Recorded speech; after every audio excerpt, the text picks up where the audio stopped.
చూడండి బోధకులంతా కూడా ఎట్లా బోధిస్తూ ఉన్నారంటే, దేవుని ఆశ్రయిస్తే అప్పులు పోతాయి, దేవుని ఆశ్రయిస్తే రోగాలు పోతాయి. డాక్టర్లు అడుగుతున్నారండి, స్వస్థత సేవలు, స్వస్థత కోరేళ్ళని రండి నా దగ్గరికి. ఇదో చూడండి, నేను స్వస్థపరుస్తానని ఇదో చూడండి అనేక దైవ సేవకులు స్టేట్మెంట్ ఇచ్చుడు ద్వారా డాక్టర్స్ అడుగుతున్నారు.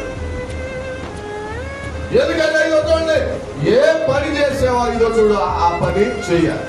ఇప్పుడు దేవుడు ఇదో చూడు సేవకుని ఎందుకు ఇదో చూడు ఏర్పాటు చేసుకున్నాడు, దేవుడు ఇదో చూడు సేవకుని ఎందుకు ప్రత్యేకపరిచాడు, దేవుడు సేవకుడి ద్వారా ఇదో చూడు ఏమి జరిగించాలని ఇదో చూడు ఆయన కోరుకుంటూ ఉంటున్నాడు. ప్రియ దేవుని బిడ్డలారా, మాట గమనించండి, ఏ పని చేసేవారు ఆ పని చేయాలి.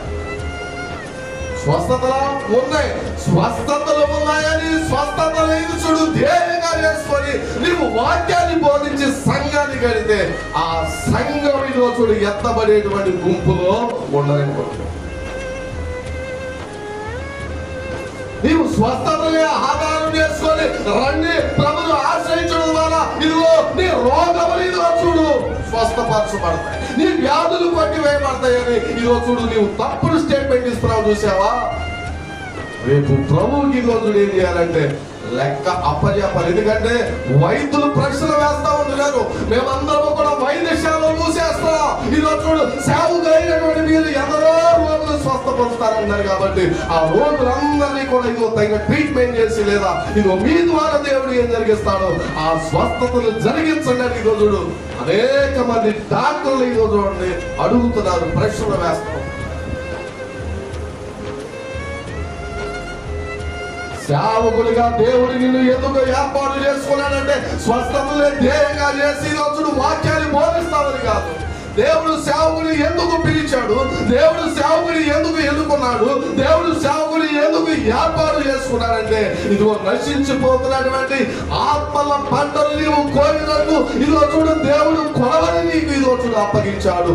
ఆ కొడవలితో ఇదిగో చూడు ఆత్మల పంటలు ఏం చేయాలో తెలుసా, కోయాలి. ఆత్మల పంటలు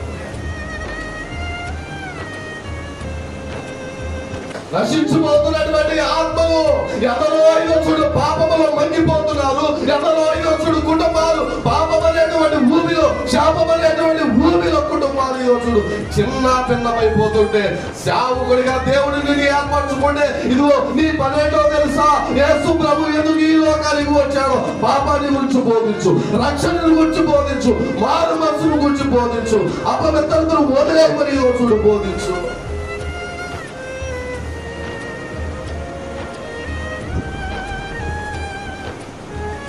పాపము ద్వారా ఇదో చూడు కలిగేటువంటి ప్రతిఫలం ఏంటో అనేకులకి ఇదో చూడు ప్రకటన చేయి. నీ ఉపదేశం ఎలా ఉండాలంటే రక్షణను గురించి మారు మనసును గురించినటువంటి బోధ మాత్రమే ఈ రోజులు ఉండాలి. అనేకులు ఇదో చూడు పాప బంధకాల్లో ఇదో చూడు మగ్గిపోతా ఉన్నారు. వారి గురించి ఇదో చూడు నీవు బోధించవలసిన అవసరము ఎంతైనా ఉంది.